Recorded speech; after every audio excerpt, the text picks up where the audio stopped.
사도신경으로 신앙 고백드림으로 새벽 예배 시작합니다. 전능하사 천지를 만드신 하나님 아버지를 내가 믿사오며 그 외아들 우리 주 예수 그리스도를 믿사오니 이는 성령으로 잉태하사 동정녀 마리아에게 나시고 본디오 빌라도에게 고난을 받으사 십자가에 못 박혀 죽으시고 장사한 지 사흘 만에 죽은 자 가운데서 다시 살아나시며 하늘에 오르사 전능하신 하나님 우편에 앉아 계시다가 저리로서 산자와 죽은 자를 심판하러 오시리라. 성령을 믿사오며 거룩한 공회와 성도가 서로 교통하는 것과 죄를 사하여 주시는 것과 몸이 다시 사는 것과 영원히 사는 것을 믿사옵나이다. 아멘. 이 아침에 우리에게 주시는 하나님의 말씀은 골로새서 4장 10절에서 마지막 18절 말씀까지입니다. 골로새 4장 10절에서 마지막 18절 말씀까지입니다. 우리 말씀 찾으셨으면 한 목소리로 같이 읽습니다. 나와 함께 갇힌 아리스다고와 바나바의 생질 마가와 이 마가에 대하여 너희가 명을 받았음에 그가 이르거든 영접하라. 유수도라 하는 예수도 너희에게 문안하느니라. 그들은 할레파이나 이들만은 하나님의 나라를 위하여 함께 역사하는 자들이니 이런 사람들이 나의 위로가 되었느니라. 그리스도 예수의 종인 너희에게서 온 에바브라가 너희에게 문안하느니라. 그가 항상 너희를 위하여 애써 기도하여 너희로 하나님의 모든 뜻 가운데서 완전하고 확신 있게 서기를 구하나니 그가 너희와 라우디게아에 있는 자들과 히에라볼리에 있는 자들을 위하여 많이 수고하는 것을 내가 증언하노라. 사랑을 받는 의사 누가와 또 데마가 너희에게 문안하느니라. 라우디게아에 있는 형제들과 눈바와 그 여자의 집에 있는 교회에 문안하고 이 편지를 너희에게서 읽은 후에 라우디게아인의 교회에서도 읽게 하고 또 라우디게아로부터 오는 편지를 너희도 읽으라. 아키포에게 이르기를 주 안에서 받은 직분을 삼가 이루라고 하라. 나 바울은 친필로 문안하노니 내가 매인 것을 생각하라. 은혜가 너희에게 있을지어다. 아멘. 오늘은 함께 읽으신 골로새서 4장 10절에서 18절 말씀을 중심으로 문안과 축복이라는 제목의 말씀으로 잠시 은혜를 나누겠습니다. 사도 바울은 마지막에 문안 인사를 하는 것으로 이 편지를 마무리 짓습니다. 물론 이게 그 당시 편지를 쓸 때 보통 관례적으로 이렇게 하긴 하지만 그러나 우리는 이 문안 인사를 통해서도 몇 가지 교훈을 얻을 수 있습니다. 골로새서의 시작은 에바브라를 통해서 골로새 교회의 소식을 들은 바울이 기도할 때마다 골로새 교인들로 인해서 감사한다라는 인사말로 시작을 했습니다. 그리고 마지막도 이렇게 문안 인사로 끝을 맺고 있습니다.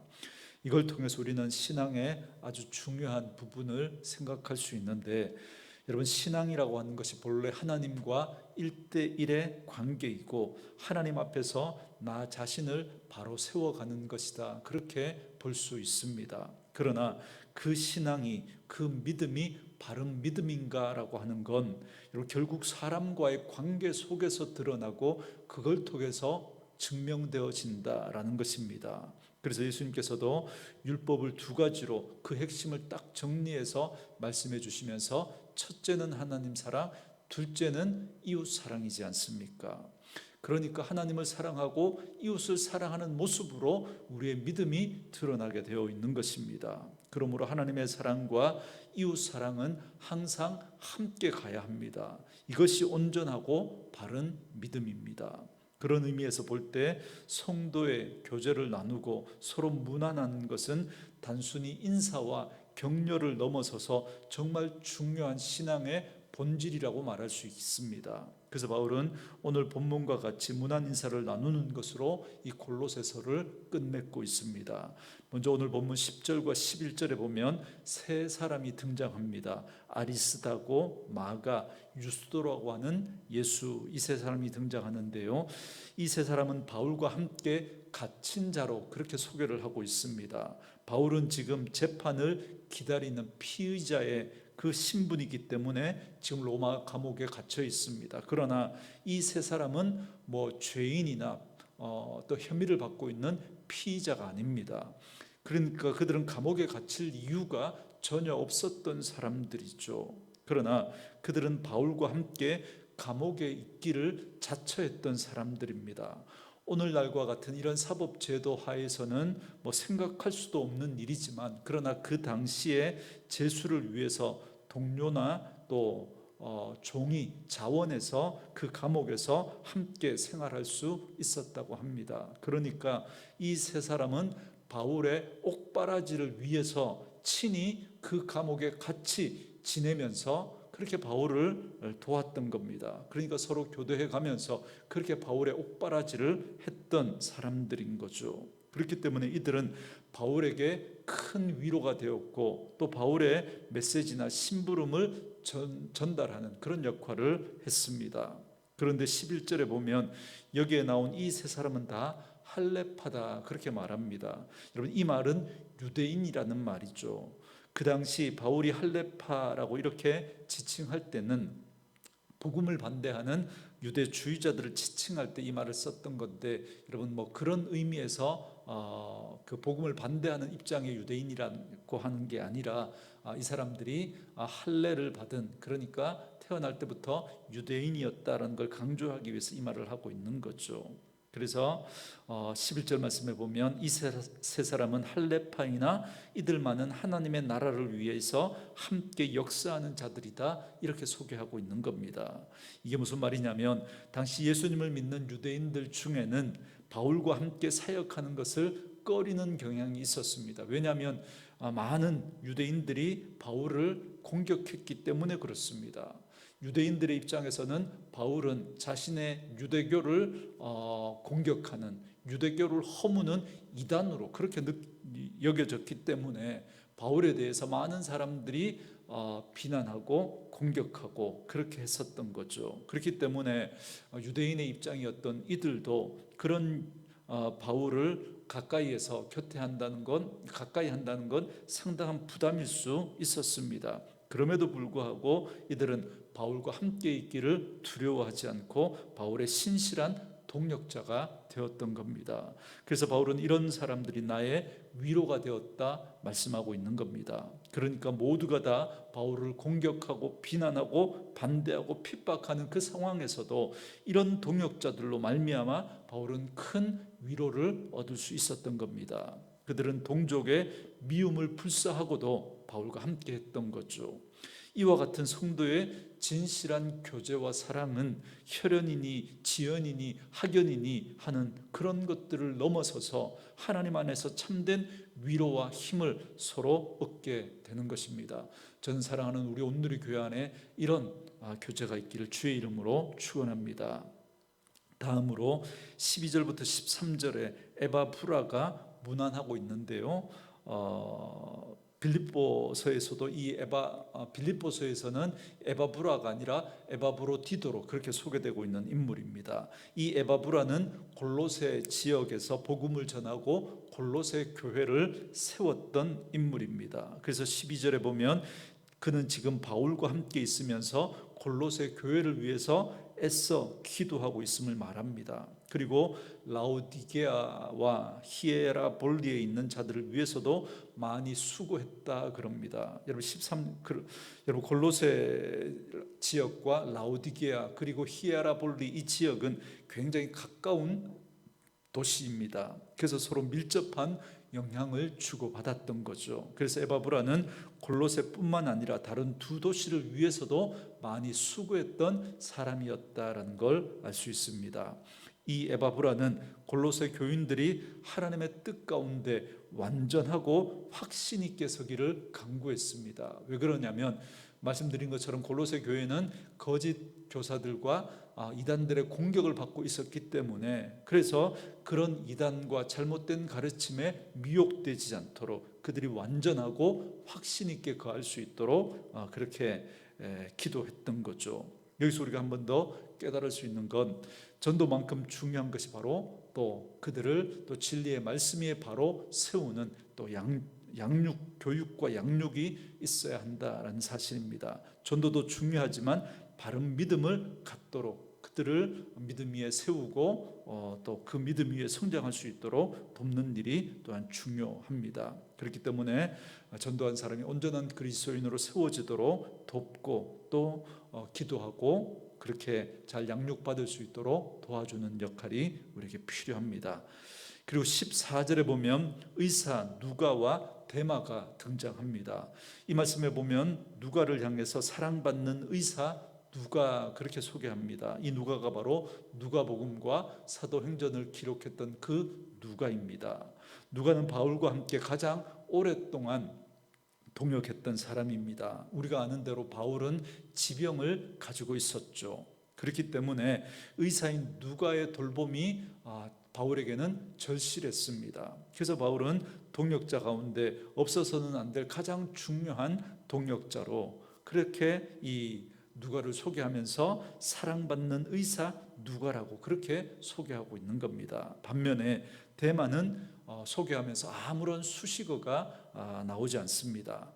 여러분 디모데후서 4장에 보면 안타깝게도 이 데마는 세상을 사랑해서 결국 바울을 떠났다 그렇게 이야기하고 있습니다. 여러분 이걸 보면 평소에도 데마가 그렇게 신실하지는 못했던 것 같습니다. 그래서 이렇게 동역자를 소개하면서도 바울이 이 데마를 생각하니까 별다르게 이 데마를 수식할 게 없었던 거죠. 칭찬할 게 없었던 겁니다. 그래서 그냥 그 이름만 언급하고 있었던 거죠. 그래서 결국 신실하지 못했던 이 데마는 결국 세상을 사랑해서 바울 곁을 떠났던 것을 보게 됩니다. 이렇게 보면 누가와 데마는 아주 대조적이죠. 늘 신실하게 자신의 역할을 잘 감당했던 누가와 신실함을 잊어버렸던 이 데마의 모습을 보면서 우리에게 정말 중요한 것이 바로 이 신실함이다라는 사실을 다시 한번 깨닫게 됩니다. 얼마나 큰 일을 했는가, 얼마나 많은 일을 했는가가 중요한 게 아니라 자신에게 주어진 그 시간 속에서, 자신에게 주어진 그 상황 속에서 자신에게 맡겨진 그 일을 얼마나 신실하게 하느냐, 이게 중요합니다.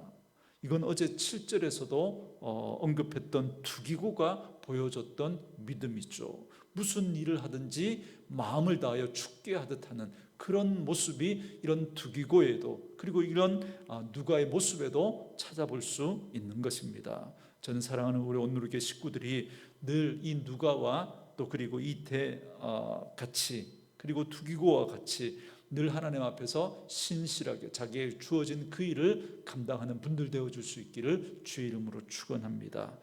다음으로 15절부터 16절에 보면 눈바가 나옵니다. 15절 말씀에 라오디게아에 있는 형제들과 눈바와 그 여자의 집에 있는 교회에 문안하고 그럽니다.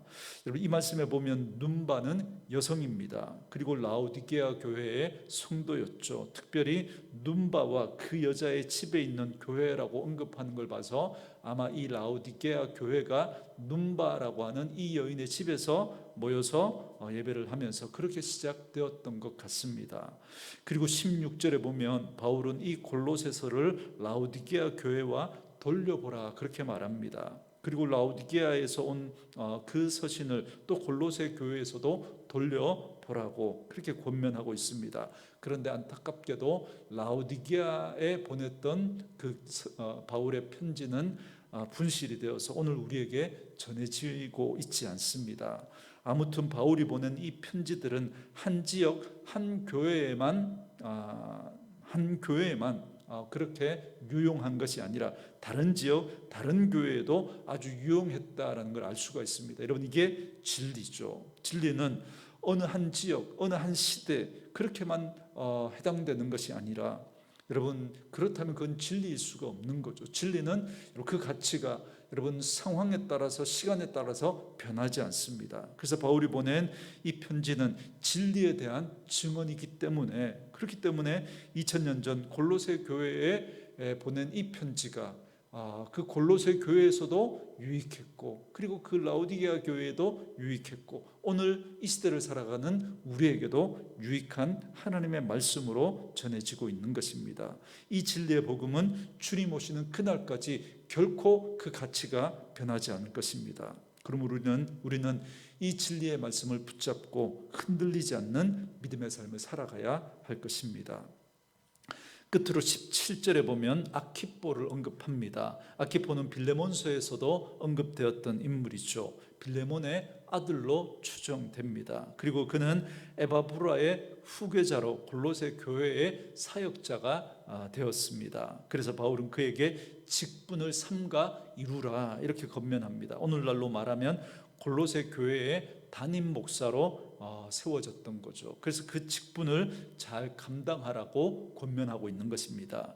그는 골로새 교회에 침투한 거짓 이단으로부터 골로새 교회를 보호하고, 에바브라가 골로새 교회를 위해서 애써 그렇게 세우고 기도했던 것처럼 그렇게 골로새 교회의 성도들을 위해서 수고하고 애쓰고 그렇게 교회를 세워야 했습니다. 오늘날도 교회에 세워진 일꾼들은 반드시 이러한 일들을 삼가 이루어야 할 것입니다.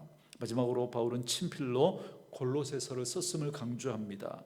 대부분 바울이 편지를 쓸 때는 본인이 직접 쓰지 않고 대피를 하게 했죠. 그래서 바울이 그 편지의 내용을 말로 그렇게 이야기하면 대피라는 사람이 옆에서 그 편지를 대신해서 적었습니다. 그러나 그렇게 편지를 적다가도 마지막에는 친필로 이렇게 적습니다. 오늘날로 이야기하면 사인과 같은 거죠. 그러니까 대신 썼지만, 그러나 이 편지는 나의 말을 대신해서 쓴 나의 편지다라는 걸 그렇게 증명하기 위해서 친필로 마지막에 그렇게 썼던 겁니다. 그리고 그는 마지막 부탁을 합니다. 내가 메인 것을 기억하라 그럽니다. 이건 자신을 위해서 기도해 달라라고 하는 말입니다. 성도의 아름다운 교제는 여러분 그저 먹고 마시고 또 막 이렇게 어떤 유희를 즐기는, 여러분 이런 것으로 끝나면 안 됩니다. 성도의 진정한 교제는 여러분 기도하는 것입니다.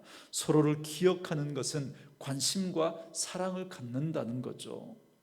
여러분 이런 최고의 관심과 사랑은 다름이 아니라 여러분 기도의 자리에서 그 사람을 기억하는 것입니다. 그래서 그 사람을 위해서 중보하며 기도하는 것이야말로 여러분 성도에게 있어서 가장 아름다운 교제의 모습이죠. 바울은 서두에서 내가 기도할 때마다 너희를 생각하며 감사한다 그랬습니다. 그리고 마지막에 골로새 교인들이 그들을 위해서 기도해 줄 것을 부탁하고 있습니다. 일면식도 없는 그들의 관계였지만, 그러나 그들은 이처럼 기도를 통해서 서로 성령 안에서 교제하고 있었던 거죠. 이것이야말로 성령 안에서 서로 교통하는 것 아니겠습니까? 그러므로 오늘 본문의 바울과 그 동역자들의 모습과 같이 주의 몸된 교회의 지체가 된 우리들은 서로 신실한 믿음으로 서로 동역자가 되어야 합니다. 서로가 서로를 더욱더 사랑하고 서로에게 서로 위로를 받고 힘을 얻고 또 위로를 줄 수 있는 그런 분들이 되어야 합니다. 이를 위해서 무엇보다 우리는 기도의 자리에서 서로를 위해서 기도하는 분들 되어야 할 줄 믿습니다. 그러므로 이제 우리의 머리 되신 그리스도를 중심으로 함께 복음의 일꾼이 되어서 서로 사랑하고 서로를 위해서 기도함으로 함께 아픔을 나누고 함께 또한 기쁨과 영광을 누리는 그런 아름다운 교회를 이루어가는 그런 저와 여러분 되어질 수 있기를 주의 이름으로 축원합니다. 오늘 주신 말씀을 생각하면서 이 찬양 함께 들으시면서 기도하는 시간 갖도록 하겠습니다.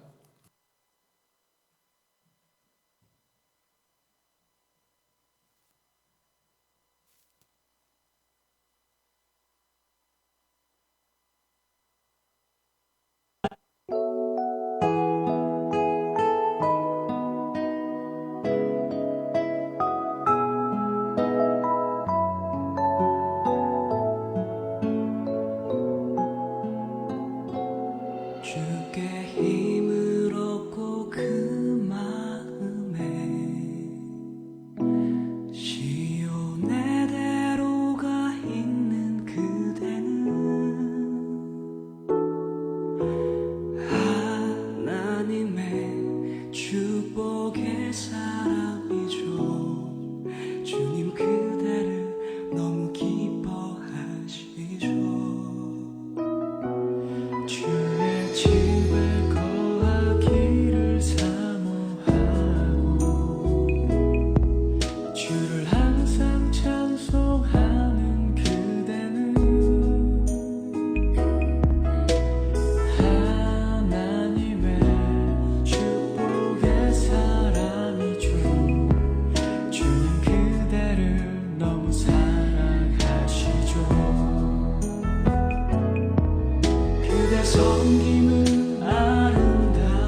주님의